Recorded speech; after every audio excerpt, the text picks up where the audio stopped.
মাছ দিয়ে কচুরমুখী রান্না সেটা আগের পর্বেই দেখিয়েছি। এবার মাথাটা আছে সেটা দিয়ে কচুর শাক বানাবো, তাই কচুর শাকটাকে কেটে নিলাম। আর এই গাছগুলো বেশ ভালো ছিল, বৃষ্টি হচ্ছে আর তার সঙ্গে তো ঝোড়ো হাওয়া বইছে, কচু গাছগুলো একদম পড়ে গেছে। যাই হোক, কচু ডাটা কেটে নিয়ে চলে এসেছি। এদিকে মা ডাটাগুলো বেশ সুন্দর করে আঁশ ছাড়িয়ে কেটে দিল। ধুয়ে রান্নাঘরে নিয়ে চলে এসেছি। অল্প একটু জল দিয়ে লবণ দিয়ে কচুর ডাটাটা বেশ ভালো করে সেদ্ধ করে নিলাম। ডাটাটা সেদ্ধ হয়ে গেছে, এবার একটু জল ঝরিয়ে নেবো। কড়াইটা ধুয়ে পরিষ্কার করে নিয়ে ওর মধ্যে সর্ষের তেল গরম করে মাছের মাথাটা ভেজে তুলে নিলাম। ওই তেলের মধ্যে দিয়ে দিলাম একটু রসুন কুচি আর চেরা কাঁচা লঙ্কা। মাছের মাথা দিলে কিন্তু রসুনটা দেওয়া হয় না কচুর শাকে, কিন্তু আমরা খেতে ভালোবাসি বলে একটু রসুনটা দিই। রসুনটা না দিলেও কোনো সমস্যা নেই। এরপর ইলিশ মাছ থেকে একটু তেল বেরিয়েছিল, সেটাও দিয়ে দিলাম। সেদ্ধ করে জল ছাড়ানো কচুর শাকটা দিয়ে পরিমাণ মতন হলুদ গুঁড়ো আর একটু মিষ্টি দিয়ে দিলাম। লবণটা কম ছিল একটু দিয়ে মাছের মাথাটা দিয়ে দিলাম। কচুর শাকটা নাড়তে নাড়তে যে বাড়তি জলটা ছিল সেটা শুকিয়ে গেছে, এবার নামিয়ে দিয়েছি। আমি আগের পর্বেই বলেছি যে আমি কাকুকে আর জেঠুকে আজকে নিজের হাতে রান্না করে খাওয়াবো। তার সঙ্গে তো আমাদের গুড্ডু বাবা আছেই, সেটা আর বলার অপেক্ষা রাখে না। এই যে কাকুকে আর জেঠুকে খেতে বসিয়েও দিয়েছি।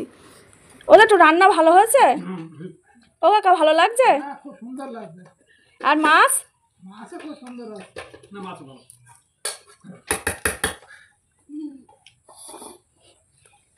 এ গুড্ডু, কেমন?